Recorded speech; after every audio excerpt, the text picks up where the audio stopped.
teachers abusing their students, parents abusing their own children, these are the clear examples of how Thai children still face various forms of violence, from physical, emotional, sexual to online abuse. Such crimes are often perpetrated by people they trust or in places where they should feel safe. A recent study by UNICEF shows that 54% of parents use some violent discipline against children. About 700,000 Thai children are at unacceptable risk of violence or have already suffered violence. As for online abuse, 9% of internet users aged 12 to 17 in Thailand have been victims of online sexual exploitation and abuse, but less than 3% report their experience to the police. What is far more alarming, however, is that youngsters who fall victim to online abuse don't know where to seek help. Despite these alarming statistics, UN Special Representative of the Secretary General on Violence Against Children, Najat Mala Imjid, says that these numbers may not reflect the reality, as such cases are still being underreported. So this is not reflecting the reality, because the problem is all these forms of violence, and mainly those who are occurring online, but mainly those who are occurring in the circle of trust, in families, in religious organizations, in sport, in cultural organizations, are not duly reported because of fear, because of stigma, because of taboo, because of lack of, child-friendly reporting mechanism, or because of the lack of legal status. So I think the violence against children, in all its form, in all settings, is increasing worldwide. What we are seeing, and Thailand is not an exception. And I think it's really important to make sure that we are addressing all this and addressing the drivers, and to invest more and more in preventing it. And the cost of dealing with all the consequences on mental health, the rate of suicide attempt, anxiety, it's crazy. And I think we need to be very careful to very quickly react, to detect, even if you have one child victims of one form of violence, is too much. Child protection against all forms of violence requires strong collaboration by various sectors, including the government and local authorities.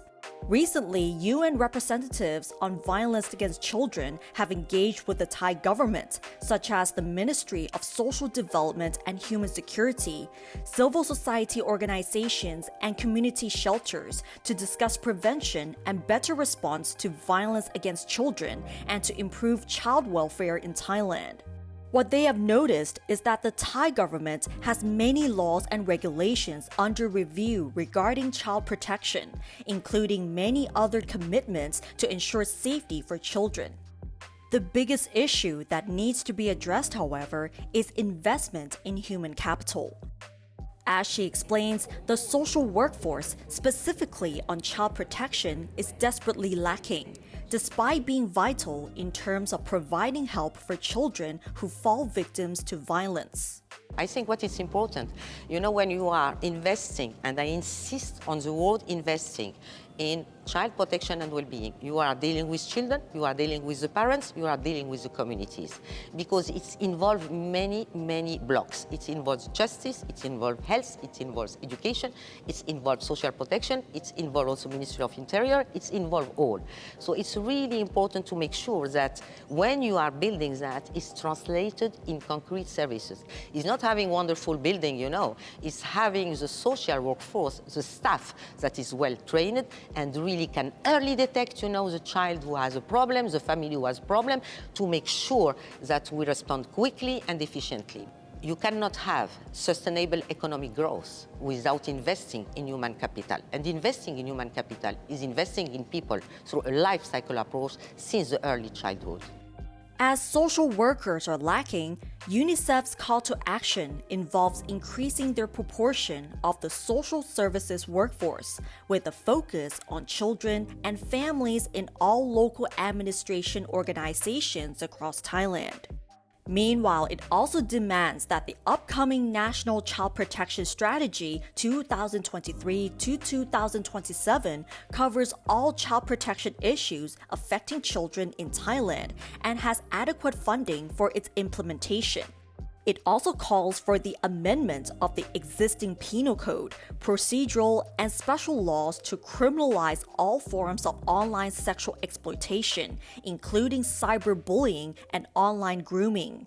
What is much more important, however, is a safe space that allows children to have a voice and to be heard so that violence against children can be tackled and policymakers can use these to implement laws and measures to enhance child protection. The big issue that we are facing is a lack of trust in adults and in institutions. And what we are doing worldwide, for me, children as part of solution, children involvement, children participation, children, engagement, and children really bringing them on board, for me, is a cross-cutting pillar. And we did a mapping of all the initiatives of children, worldwide, and building networks. And what we are seeing, it's amazing. And what we are doing is channeling all these initiatives and these voices to make policymakers and adults hearing, listening, and seeing them in a different way. Nad Bunag reporting for Thai PBS World.